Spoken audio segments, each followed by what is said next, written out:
오늘 말씀은 창세기 1장 26절에서 31절입니다. 창세기 1장 26절에서 31절 말씀. 소망, 엘로힘의 하나님, 엘로힘의 하나님. 하나님의 이름이 엘로힘이라고 하는 제목입니다. 여러분, 한국에서 제일 긴 이름을 가진 분이 이 박희성을 가진 분이더라고요. 찾아보니까. 그러면서 그 이름이 박하늘별님, 구름 햇님보다 사랑스러우리 라고 하는 이름이더라고요. 그리고 현재 세상에서 또 제일 긴 이름은 어떤 이름인가 보니까 독일인인데 미국으로 건너가가지고 사는, 그러니까 독일인 미국 사람인데요. 간략하게 보면 헐버트 블레인 보페 슐레겔 슈타인 하우젠베르그 도르프 시니어라고 부릅니다. 굉장히 길죠. 그런데 이것은 간략하게 부른 이름이에요. 헐버트 블레인 보페 슐레겔 슈타인 하우젠베르그 도르프 시니어. 근데 이 사람의 원래 이름은 알파벳 746자로 되어 있다고 하더라고요. 그러니까 한번 보니까 이 사람이 자기 이름을 모두 다 외우고 있을 수 있을까라는 이렇게 생각을 해보게 됩니다. 또한 정말 긴 이름을 가진 예술가가 있는데 여러분도 뭐 아시는 분들은 아실 거예요. 이 파블로 피카소라고 하는, 이게 부르지만 원래는 103개의 알파벳으로 되어 있다고 합니다. 그래서 좀 길지만 한번 그 이름을 들려드리겠습니다. 파블로 딩고 호세 프란시스코 드 파우라 후안 네포무세노 마리아 드 로스 레메디오스 시프리아노 데라 산티스마 트리나드 루이즈 이 피카소. 숨 한 번 쉬고는 다 이름을 못 부를 것 같아요. 보통 그래서 파블로 루이스 피카소, 파블로 피카소라고 하죠. 아마 이런 사람이 가지고 있는 이 이름, 그러면서 파블로의 성격이나 기질상 뭐 이런 이름을 가질 수 있겠다 하면서 또 부모님은 왜 이런 이름들을 이렇게 지어줬을까? 한국에서 가장 긴 이름이라든가 지금 현재 세계에서 제일 긴 이름, 또 파블로의 그러한 피카소의 그러한 이름들, 왜 이렇게 부모님들은 이름을 지어줬을까를 생각해 보면 그 이름 안에 이 아이가 자라가면서 닮았으면 하는 사람들의 그 이름들이 막 들어가다 보니까 이렇게 이름이 길어진 건 아닐까 생각해 봐요. 그러니까 그 이름 안에 한 사람의 성격 혹은 성품이 훌륭하게 되기를 바라는 마음에서 또 부모님께서는 이런 이름을 지어주지 않았을까요? 제게도 제 딸이 둘이 있는데, 하나는 루하고 하나는 루야. 루흐라고 하는 성령, 하나님의 성령에 충만한 아이로 자랐으면 좋겠다. 또 하나는 루야는 하나님의 그 성루처럼 자랐으면 좋겠다. 하나님 늘 아름답게 지켜주는 아이가 됐으면 좋겠다라고 하는 그러한 이름으로 이렇게 마음을 담아서 지어진 이름이에요. 그래서 저는 간단하게 이름을 지었는데, 또 다른 분들 이렇게 길게 지은 분들도 계시잖아요. 그러면서 이 하나님 또한 하나님의 그 이름을 우리는 살펴봤으면 좋겠습니다. 성경에 다양한 이름이, 하나님 이름이 참 많이 나옵니다. 근데 성경에서는 왜 이렇게 다양한 하나님의 이름을 소개하고 있을까? 그건 아마도 하나님의 되심을 좀 나타내게 하기 위해서 한 가지로만은 하나님의 이름을 나타낼 수가 없기에 이렇게 다양한 하나님의 그 이름들을 주셔가지고 하나님은 이런 분이라는 것을 갖다가 총체적으로 좀 보여주고 알려주고 싶어서, 또 우리는 알려주시는 하나님의 이름을 알아가게 하기 위해서 성경은 그렇게 다양한 하나님의 이름을 기록해 놓은 것은 아닐까. 그래서 우리가 하나님으로 참으로 누구인가를 이해할 때 우리가 온전히 하나님을 신뢰하고 하나님을 참으로 의지할 수 있을 것입니다. 그 시편 10절에 보면 이 시편 기자는 여호와여 주의 이름을 아는 자는 주를 의지하오리니라고 고백합니다. 그 하나님의 이름을 부르면서 그 하나님의 이름 가운데 내포된 하나님의 특징, 성품, 하나님의 또 이렇게 기질이라고도 할 수 있겠죠. 우리는 다 알지 못하지만, 하나님을 다 알지 못하지만 하나님께서 계시해 주신 그 이름을 따라서 하나님은 이러한 분이구나 라는 것을 갖다가 만나게 된다는 거죠. 우리가 몸이 아플 때, 연약할 때 여호와 라파 되시는 하나님, 치유의 빛 되시는 하나님, 우리의 마음 가운데 어둠이 찾아오고 고난이 찾아올 때 오늘처럼 이렇게 밝은 빛 가운데로 인도하시는 하나님이라는 것을 갖다가 보여주면서, 아, 하나님은 언제나 우리를 빛으로 인도하시는구나. 하나님 우리에게 이렇게 내가 길이요 빛이라고 말씀하시는 그 예수님의 그 자기 계시를 보면서, 아, 하나님은 우리와 함께 하시는 하나님이라는 것도 또 이렇게 경험하게 된다는 거죠. 그러면서 주의 이름을 아는 것, 그 안다고 하는 것은 단지 노인 것이 아니라 생생하게 내 삶 가운데서 경험해서 아는 그 암, 야다의, 히브리어 야다의 알므로 아는 안이죠.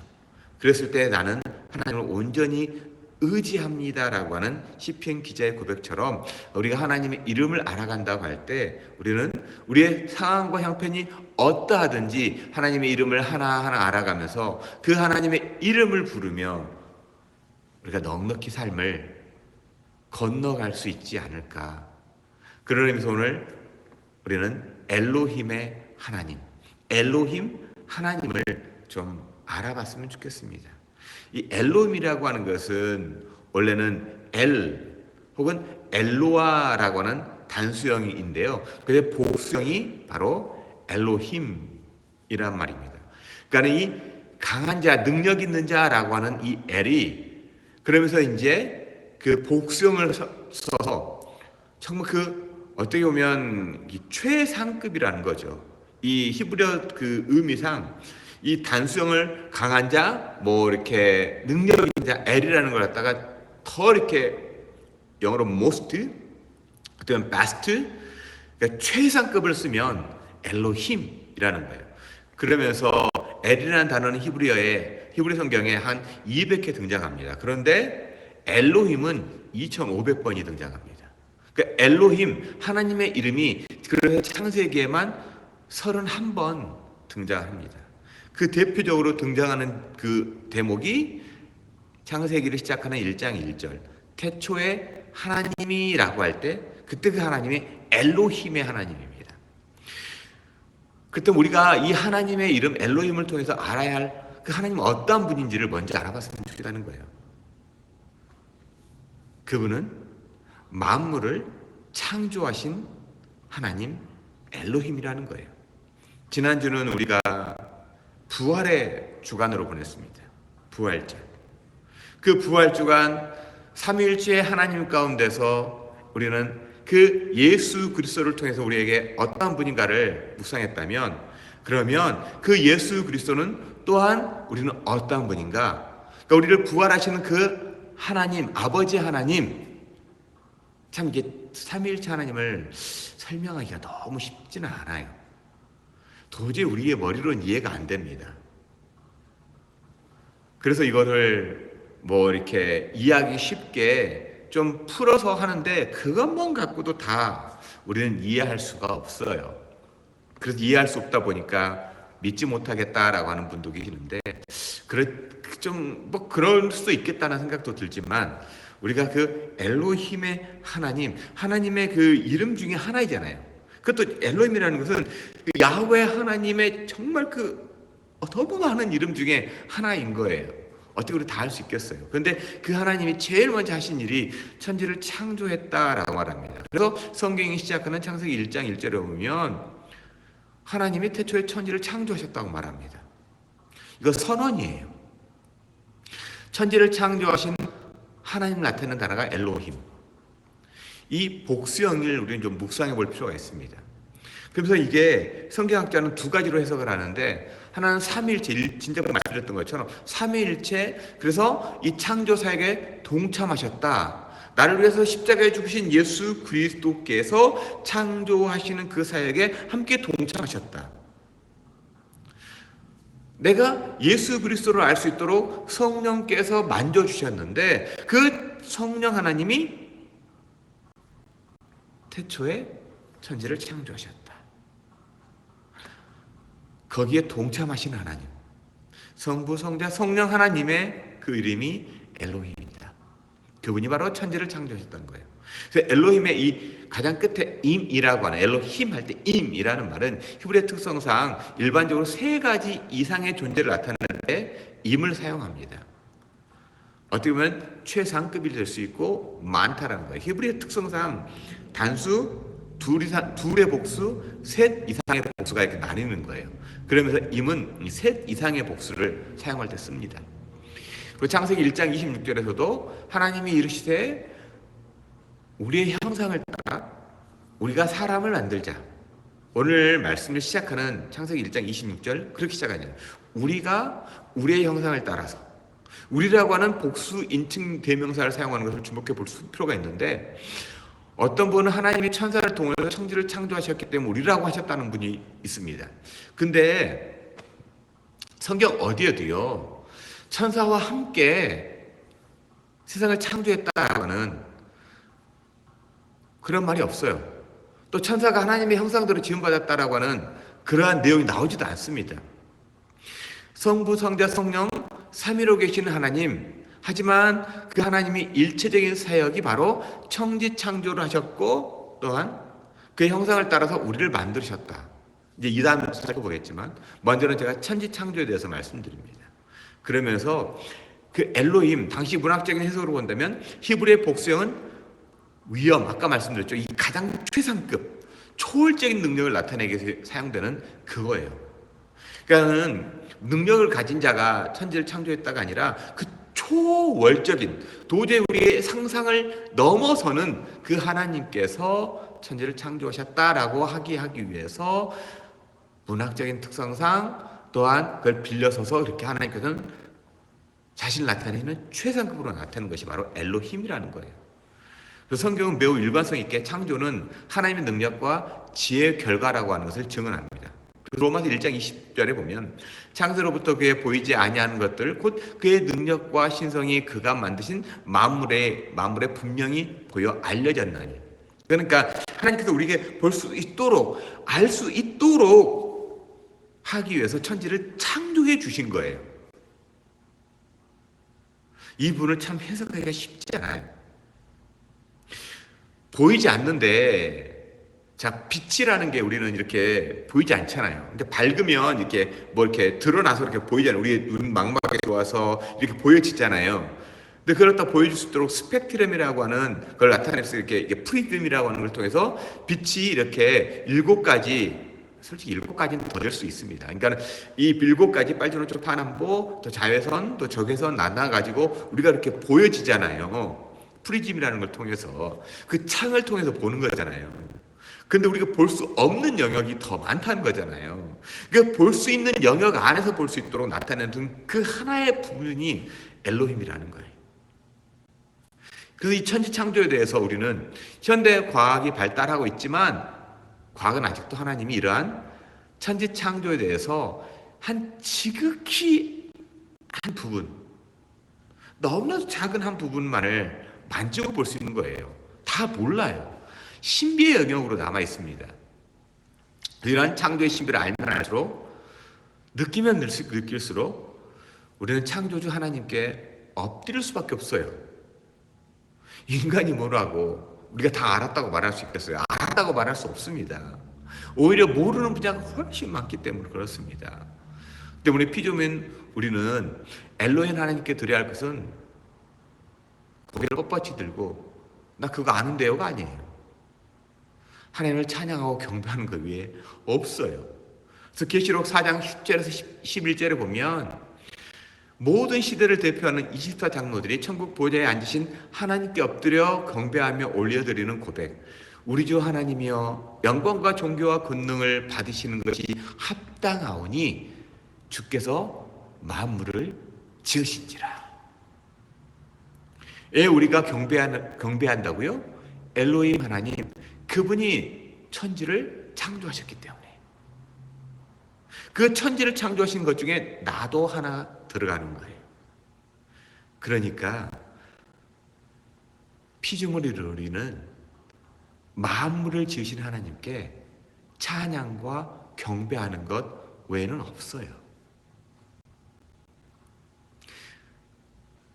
우리가 다 알았다고 말하죠. 뭔가를 안다고 말합니다. 하지만 그 알미 얼마냐는 거예요. 인간이 책을 읽고 알고 얼마나 알겠습니까?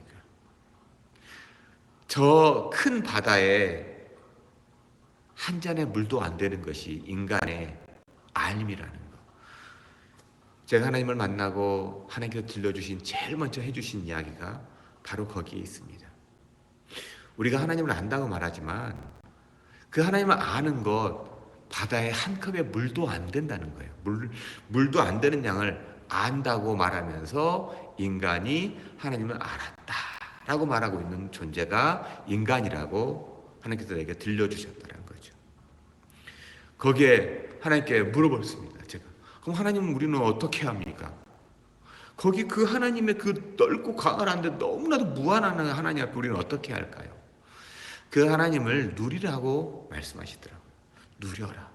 그게 바로 인간을 지으신 목적이다라고 제게 들려주신 하나님의 음성이었습니다.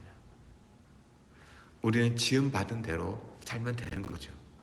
우리의 상황과 형편이 내가 하나님을 찬양하지 못하겠다. 내 이 꼬라지로는, 나의 이 삶의 이 형편으로는 내가 정말 하나님 앞에 설 수가 없다. 부끄러워서 어떻게 하나님을 예배할 수 있냐? 하나님은 어떻게 예배자로 설 수 있냐라고 말할 수 있을지 모르지만 하나님은요. 아니 그거 아니야. 그거 아니야. 네 꼬라지가 어때서? 다 똑같아. 내 앞에서는 죄인이 아닌 존재가 없어. 라고 말씀하시는 하나님이더라고요. 그럼 그 하나님 앞에 서기만 하면 되더라고요. 그래서 부끄럽지만 너무나도 연약하지만 그래서 하나님 앞에 설 수밖에 없더라고요. 근데 자기가 뭐라도 된 것처럼 고개 뻣뻣하게 들고 살아가는 사람들, 그 사람들을 보면 참 안타깝죠. 뭘 많이 가졌다고, 뭘 많이 배웠다고, 책을 얼마나 많이 읽었다고, 그것이 자신의 지식이라고, 사람을 좀 안다고, 내가 좀 지식이 있다고, 부끄러움을 모르고 살아가는 인간들, 그런 사람들 보면 참 가짠죠. 하나님 편에서 보니까 참 가짜는 존재들이더라고요. 그들이 얼마나 이 세상에서 살아갈까? 그들이 행복하다고 말하는데 그게 진짜 행복일까? 같지 않더라고요. 천지를 지으신 그 하나님 앞에 서면 늘 부족하다. 늘 나는 연약하다. 그렇게 고백할 수밖에 없어요. 그래도 물리치지 아니하고 이렇게 나왔을 때 그래 내가 너를 안다고 말씀하시는 하나님의 음성을 들을 수만 있다면 그 자리가 예배의 자리가 되고 하나님을 찬미하는 자리가 되고 내 인격과는 아무런 상관없이 하나님을 영화롭게 하는 하나님께 영광을 돌려드리는 자리가 되더라는 겁니다. 이것이 만물을 창조하신 하나님입니다. 그래서 그 하나님은 나를 창조하신 거예요. 인간을 창조하신 하나님이잖아요. 그래서 창세기 1장에서 엘로힘의 창조 사역의 가장 하이라이트, 그 창세기 1장에서 그 절정을 보여주는 대목이 바로 26절. 창세기 1장 26절. 우리가 우리의 형상을 따라서 사람을 만들자. 하나님께서 사람을 만들자. 거기 나오는 하나님 엘로힘 하나님이잖아요. 천지를 창조하신 그 하나님, 예수 그리스도와 성령과 그 성부 하나님께서 이 천지를 창조하셨는데 그 하나님께서 또한 나를 만드셨다는 겁니다. 그래서 최고의 걸작품으로 인간을 만들어 주셨어요. 이 신묘막측함, 도대체 인간보다 더 신비로운 존재가 그래서 이 땅에 존재할 수 있겠습니까? 이 피조물 중에서 인간보다 더 신비로운 존재가 있겠습니까? 유명한 크리스찬 의사로서 작고한 이 폴 브랜드라고 하는 사람은 여러분이 잘 아시는 기독교 작가 필립 얀시와 함께 쓴 오묘한 육체라고 하는 책에서요. 자신이 의사로서 처음 살아있는 세포를 관찰한 그 감동을 적어놓은 책이 있습니다. 자신은 평생 이것을 잊지 못하겠다고 하면서 적어놓은 그 내용이 오묘한 육체라고 하는 책 안에 들어있습니다.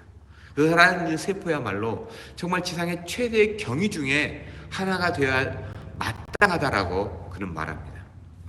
그 사람들이 진정 생명의 경위를 깨닫게 된다면 우리는 깨어있는 하루 종일 이 세포의 비밀을 경탄을 말해도 부족하다고 말합니다. 이 세포 하나가 얼마나 이렇게 정말 찬양을 받아야 찬미스러운, 이렇게 경탄스러운지, 얼마나 이렇게 정말 이렇게 놀라운지 찬사를 보냅니다. 그런데 이 폴 브랜드는요, 나는 내 생애 중에 누구라도 이 세포의 신비를 설명하는 데 성공한다면 나는 그 공중 광고문을 쓰는 여러 비행기를 전세를 내어가지고 하늘 높이 다니면서 내 돈이 바닥날 때까지 하늘에 감탄 부호를 연달아 그리게 할 거다. 다른 거 없다. 오직 느낌표 하나만 자자자자자자자자 내 모든 돈이 다 달할 때까지 하늘에다가 그렇게 수놓고 다니고 싶다는 거예요. 이 세포의 하나의 그 비밀을 깨닫게 되는 것. 그러면서 9개월을 걸쳐서 정교한 방법으로 기능을 나누는 세포들, 수십억 개의 혈구가 생겨나고 수백 개의 간상체와 원추체가 생겨나는데 단 하나의 수정된 난세포에서 10조 개에 이르는 세포로 형성되고 마침내 한 아이의 인간이 태어난다고 하는 것. 난자가 하나의 세포잖아요. 큰 세포잖아요. 거기에 수정이 되어서 그 세포 하나가 10조 개로 분할하는 그 놀라운 그 과정들.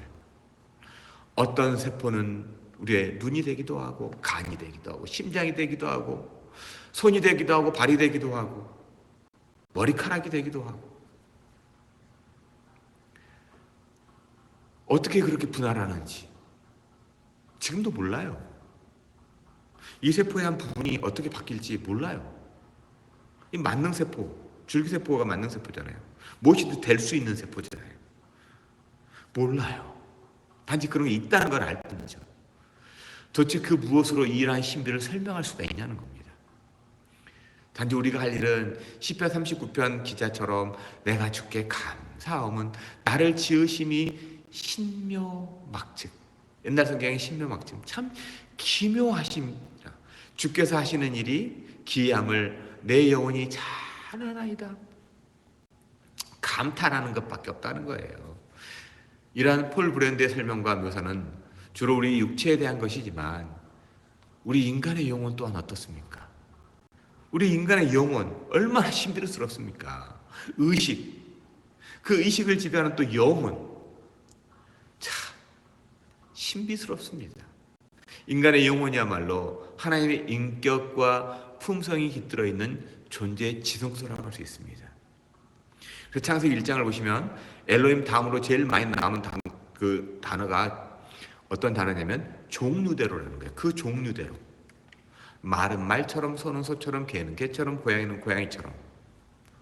그렇게 지음을 가졌다고 이렇게 이야기합니다. 그 종류대로라는 말이 그런 의미가 들어있어요. 그런 캐릭터대로. 말은 말의 캐릭터대로, 원숭이는 원숭이의 캐릭터대로, 소는 소의 캐릭터대로. 근데 사람이 오면 좀 달라져요. 사람은 사람처럼 지음받았다고 말하지 않죠. 사람은 하나님처럼 지음받았다고 말합니다. 하나님께서 우리를 엘로힘 하나님의 형상을 닮은 존재로 만들어 주셨다는 거예요. 그래서 우리는 하나님처럼 인격을 가진 존재로 알고 느끼고 판단할 수 있는 존재가 되었죠. 그리고 사랑할 수 있고 창조할 수 있는 존재로 지음받았습니다. 이것이 우리를 하나님께서 택해 주시고 그리고 하나님께서 특별히 사랑하는 대상이 되는 거예요. 기대의 대상이 된 겁니다. 우리가 인간답게 산다고 하는 것이요, 하나님의 기대를 이루어드리는 거예요. 우리가 사람답게 산다고 하는 것은 단지 윤리도덕 거기 안에 갇혀 사는 게 사람답게 사는 게 아니에요. 하나님의 기대에 맞게끔 살아가는 거예요. 그러니까 윤리도덕이라고 하는 아주 수준 낮은 그러한 것을 살아가는 게 아니에요. 솔직히 수준 낮은 수준에도 우리는 못 미치고 살아가죠. 점점 동물처럼 살아가는 것, 그걸 자연을 따라가는 것이라고 말하면서 좀 자유를 말하는 사람들, 그런 사람들이 많습니다. 그러한 철학들이 참 많죠. 하지만 하나님은 우리에게 지어주셨을 때, 하나님이 우리를 지으셨을 때 그러한 수준 낮음으로 지으신 게 아니라는 거예요. 하나님과의 교제가 끊어지니까 자꾸 저 밑으로 도덕, 윤리 그런 것들을 파괴하면서 자연처럼 짐승처럼 그렇게 살아가는 것이 더 자연스럽다고 말하는 그런 시대로 살아가는 거잖아요. 동성연애라든가 또한 자녀들을 양육함에 있어서 그냥 그러다 보니까 불륜이 만연스럽잖아요. 너무나 자연스럽게 지나가는 거잖아요. 하나님의 그 계획하심을, 하나님의 그 인도하심을 바라지 않고 인간의 생각, 인간의 철학이 내면에 깊숙이 자리 잡다 보니까 하나님을 아는 정도로 끝나고 하나님께서 원하시는 것이 무엇이니까는 나하고는 I don't care. 그냥 내 즐거움, 내 만족, 내 마음 편한 대로 살아가겠다라고 하는 사람들.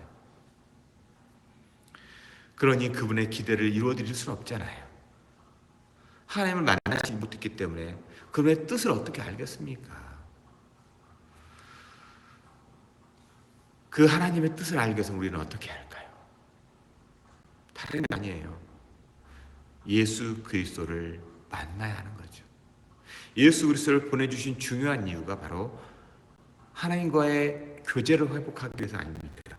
그래서 지난주 우리가 부활절 예수님께서 십자가에 죽으심으로 인간의 철학과 사상을 깨트려 버리고 하나님을 알 수 있도록 부활하신 예수님 아닙니까? 그래서 하나님께서 부활하신 우리를 어떻게 하게?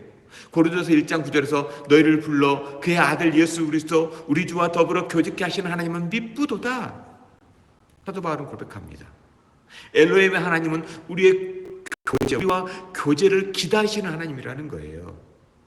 단지 윤리 도덕에 거기에 틀에 갇혀서 살아가고 그걸 깨트려 버리면서 우리가 자유다라고 살아가는 짐승만도 못하는 그런 삶을 살아가려고 하는 인간들을 향하여 예수 그리스도를 말합니다. 나에게 오라고, 나를 만나야 한다고. 그랬을 때 우리는 엘로힘의 하나님, 너를 만드신 그 이유 존재를 깨닫게 해주신다고. 그럼 우리를 왜 만드셨습니까? 우리를 왜 이 땅에 내셨느냐는 거예요. 천지를 창조하신 하나님께서 가장 아름다운 걸작품으로 인간을 만드신 하나님께서 그를 잃어버리고 살아가는 그 인간들에게 다시 우리에게 다가오셔서 하나님을 알 수 있도록 예수 그리스도를 죽이시고 살리신 그 하나님께서 왜 우리를 만드셨냐는 거예요. 그건 다른 게 아니에요. 우리를 축복하시기 위해서, 축복하게 하기 위해서, 자신을 닮은 존재로서 이 땅을 살아가는 인간들에게 하나님은 축복하기 위해서 우리를 만드셨다는 거예요. 그 바로 28절 말씀 아닙니까? 하나님이 그들에게 복을 주시며 하나님 그들에게 이르시되 생육하고 번성하여 땅에 충만하라. 땅을 정복하라. 바다의 물고기와 하늘의 새와 땅에 움직이는 모든 생물을 다스리라. 엘로힘 하나님은 우리를 축복하시는 하나님이에요. 인간의 범죄와 타락에도 불구하고 우리 인간을 축복하고자 하시는 하나님. 그 하나님의 의지는 절대로 변하지가 않는다는 겁니다. 물론 인간이 범죄할 때 하나님의 일시적인 징계와 심판이 있을 수 있습니다. 이러한 징계하시는 하나님의 마음을 에레미야 3장 33절에서는 주께서 인생으로 고생하게 하시며 근심하게 하심은 본심이 아니다라고 말합니다. 우리가 정말 힘들고 어려운 이 시간을 보내고 있는데 이것이 하나님의 본심, 하나님의 본 마음이 아니다라는 거예요. 하나님은 징계하고 싶은 하나님이 아니라는 거예요. 축복하고 싶은 하나님이라는 거예요. 설령 심판이 있을지라도 축복하게 원한다는 겁니다. 노아의 홍수의 심판이 있었잖아요. 그것이 하나님의 마음이 아니라는 거예요. 그래서 창세기 9장 1절에 보면 하나님이 노아와 그 아들에게 복을 주며 이르시되 똑같아요. 생육하고 번성하여 땅에 충만하라. 하나님 언제나 이렇게 축복하시는 거예요. 축복하신 하나님의 말씀이 있습니다. 이 축복하신 하나님은 우리가 그분을 경배하고 그분과 교제할 뿐만 아니라 그의 축복을 누림으로 축복의 통로로 쓰임받기를 또한 원하신다는 거예요. 제가 예배하는 이유가 거기에 있습니다. 너무 힘들고 너무 괴롭습니다. 너무나도 마음이 아플 때가 많습니다. 그럼에도 불구하고 제가 이렇게 예배하는 이유는 그 하나님이 나의 하나님이기에, 그분이 나의 하나님이시기에, 축복하시는 하나님이 나의 하나님이시기에, 그래야 내가 삶을 살아갈 수 있는 이유가 있기에 예배하는 겁니다. 모든 게 다 무너져 버린 것 같아요. 교회도 무너졌고 가정도 무너졌고 제 약함이로 인해서 다 무너진 것 같습니다. 그럼에도 불구하고 이러한 시간을 견디고 지나가는 것은 나의 하나님이 살아계시기에 저는 예배하는 겁니다. 참 부끄럽지만 그래도 견디며 예배합니다. 하나님은 살아계십니다. 하나님 지금도 함께 하시기에 예배하는 겁니다. 엘로힘, 저는 거기에 소망이 있다고 봅니다. 그 안에 소망이 있습니다. 그 하나님을 경험하며 한 주간도 삶을 살아가며 힘이 없을 때 찾아와 만나 주셨던 그 하나님을 다시 한번 묵상하며, 하나님, 내가 삶을 살아낼 수 있도록 위에서 힘을 부어 주십시오. 성령으로 부어 주십시오. 엘로힘 하나님, 창조하신 하나님, 오늘 또한 만들어 주셔서 삶을 살아가게 하시고, 이렇게 쓰디쓴 시간을 지냈을 때 결국에는 달콤한 하나님의 교제가 또한 하나님과의 그 함께함이 있을 거라고 고백하는 시간이 있을 줄 믿기 때문에 살아갑니다. 혹여나 여러분 인생에 어려운 시간을 보내고 있다면 여러분 앞에 놓여 있을 달디다 하나님과의 교제 시간, 그걸 꼭 있다고 믿음으로 바라보며 살아갔으면 좋겠습니다. 그래서 한 주간도 넉넉히 삶을 잘 살아가는 저와 여러분이 되기를 주님의 이름으로 간절히 축원드립니다.